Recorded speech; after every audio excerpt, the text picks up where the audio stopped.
start decks for Overdress were released back in May of 2021 and were followed by set 1 merely a week later.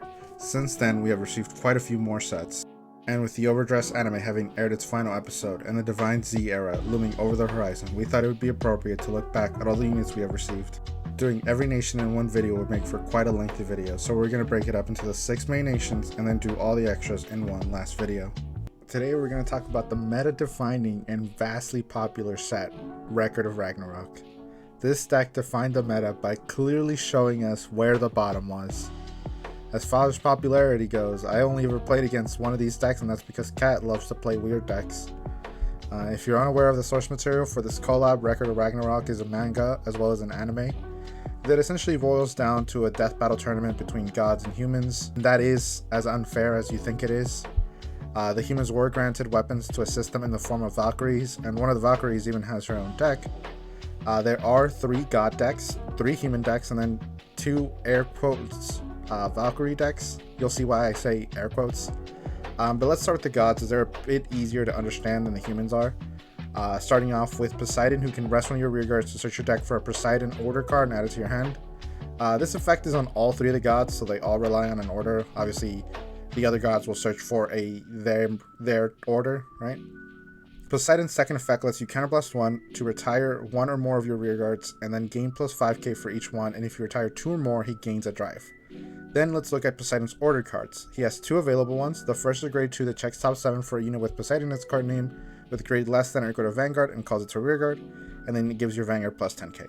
The second order is a grade 3 order that requires you counterblast 1 to then give your front row plus 10, and if your rear guard was retired, you get to retire an opponent's rear guard. Each god also has a rearguard form that helps with their strategy. In Poseidon's case, his rearguard form can come back from drop for a Soul Blast when he's retired for your card's cost. It does come back at rest, but if your Vanguard is Poseidon, it stands up and then it gains plus 5k. The grade 2 from the ride line also counts himself as 2 when being retired for your Vanguard's ability, so it allows you to get the effects off a little easier. And then we move on to one of the weaker gods, ironically enough, Thor. He has the same rest of rearguard to search a Thor order effect, so it just changes from god to god. Then his second effect can counterblast 1 and discard a card to make your opponent retire 2 of their rearguards. That's it. That's his whole effect, is that it's a counterblast and a discard to retire 2. And you might be thinking that maybe his orders help him out, so let's look at them. The first is another grade 2 that draws you a card and gives plus 5 to any unit. Not great, but hey, maybe the second one's a bit better. The second order is a grade 3 like Poseidon's and it costs a CB to play. You then choose your Vanguard and it gains plus 10k, and your opponent can call Sentinels to Guardian Circle for only his attack. And then if your opponent's front row has no rear guards, it gives Thor plus 20k instead of plus 10. Thor's rearguard form also doesn't help, with it just being a Soul Blast to retire a rearguard effect and then being able to gain plus 5k. Thor overall is pretty bad. No multi-attack, mediocre power, and all-around lackluster effects mean that you just end up feeling like you're playing a child deck, even though there was a child deck that came alongside this set. But let's look at the final god, which is the god of gods, Zeus. A frail-looking old man, but don't let his looks deceive you. I personally think that this is probably one of the better decks out of this set. Same first effect as the other 2 gods, rest of rearguard, searches Zeus order. His second effect, however, says that when he attacks, you can counterblast 1 to choose a rearguard with Zeus in his card name and restand it. So unlike the other 2 gods, this deck has a 4th attack. Now let's look at his order cards before we check out his rearguard form. The first order, just like the other gods, is a grade 2. It lets you call a card with Zeus from soul to rearguard and then gives your front row plus 5. So you get to guarantee yourself that unit to multi-attack. And then we're looking at his grade 3 order now. Again, it gives your Vanguard a crit and all of your front row units get plus 10k. You can then discard a card. If you choose not to, then you have to turn 2 face-up cards in your damage zone face down. Quite a hefty cost, but hey, you could just, ditch a card, you should be fine. Now let's look at the rearguard Zeus. Rearguard Zeus gains plus 5k if you have a grade 3 or greater Vanguard with Zeus in its card name and your damage zone has 2 or more face down cards, so becomes a 15k attacker. He can also countercharge 1 when he hits for a Soul Blast if your entire front row is at rest, which it will most likely be because you'll usually restand this guy to get the power boost. I do think that as far as the gods are concerned, I think Zeus is probably the best one of the bunch. But let's move on to the humans, as these decks are a bit more complicated to explain. Starting with the father of all mankind, Adam. He has 2 abilities. The first lets you counterblast 1 to give all of your rearguards plus 5k. Then his second ability says that when he attacks, if you have 2 or more rearguards, he gains plus 5k. If you have 4 or more, he gains plus 10k instead of plus 5k. Honestly, This is pretty bad as well. It's just some extra power, no way to multi-attack, but the humans have their chosen Valkyries to help them out. And Adam's Valkyrie is Regenleaf, whose name I'm probably butchering. They can equip itself to Adam as an arms card, just like you would with a deck like Bob Sagra. When armed, Adam has access to 2 new abilities. The first lets him Soul Blast 2 to draw a card once per turn. The second says that when your Vanguard is attacked, you can bind a copy of Regenleaf from your hand to increase or decrease the power of Adam to match the power of the unit attacking it, which makes guarding way easier since you'll always be able to match the power. You pretty much can always guarantee a 2 to pass on your opponent's Vanguard swing, given that you have the extra copies of Regenleaf. There is a rearguard Adam that gains resist and some power, but nothing too exciting here. Let's just move on to the next god. Kojiro Sasasaki, who is history's strongest loser, and he comes with 2 abilities similar to Adam. The first binds any sentinels your opponent uses to guard instead of retiring them as you would normally. His second ability costs a CB, and you put one of your rearguards into soul to then have your opponent bind a card from drop. And then Kojiro gains a new ability, which gives him plus 5k. And then if there are 3 or more cards in bind, he gains another plus 5k. And then if there are 7 or more cards in bind, he gains a crit. So we got some extra power and crits, but how easy it is to bind cards is probably what you're asking. Let's look at his Valkyrie. Hurst. I'm gonna butcher the names.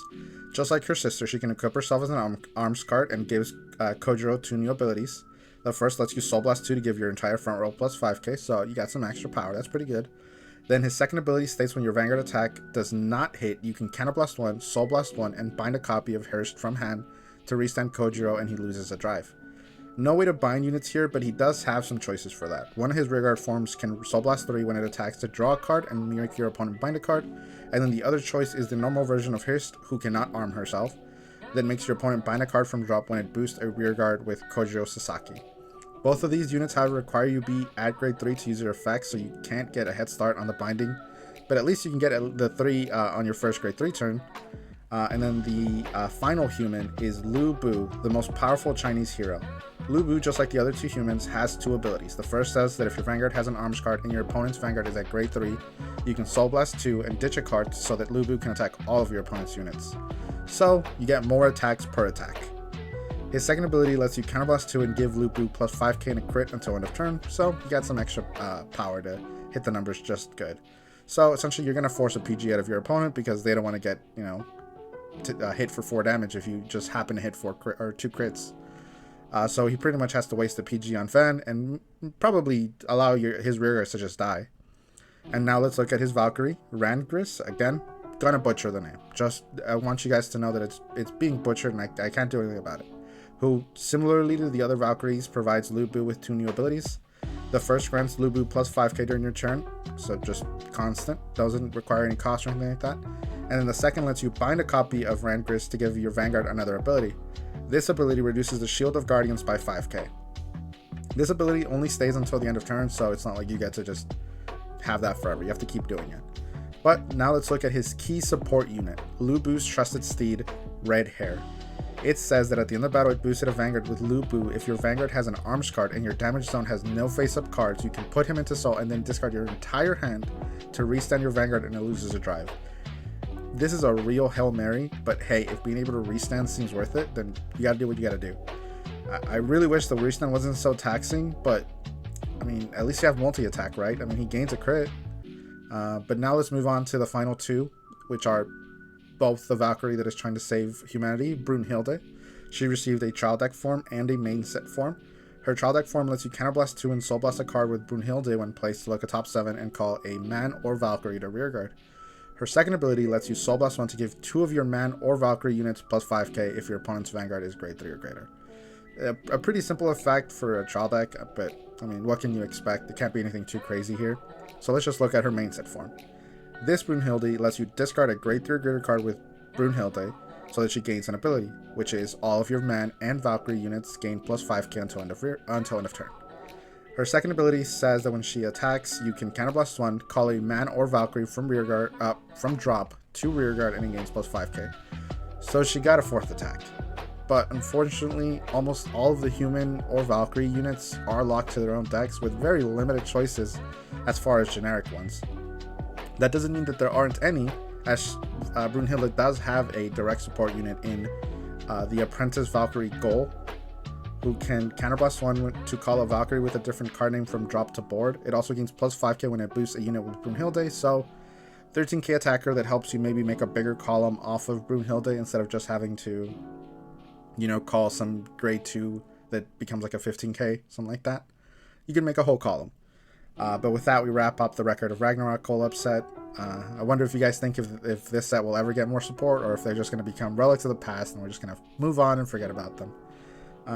Personally, I never looked into these decks outside of, you know, obviously for this video, but it was cool to see some of the weird card design they did. Like the things like the Valkyries becoming arms is cool.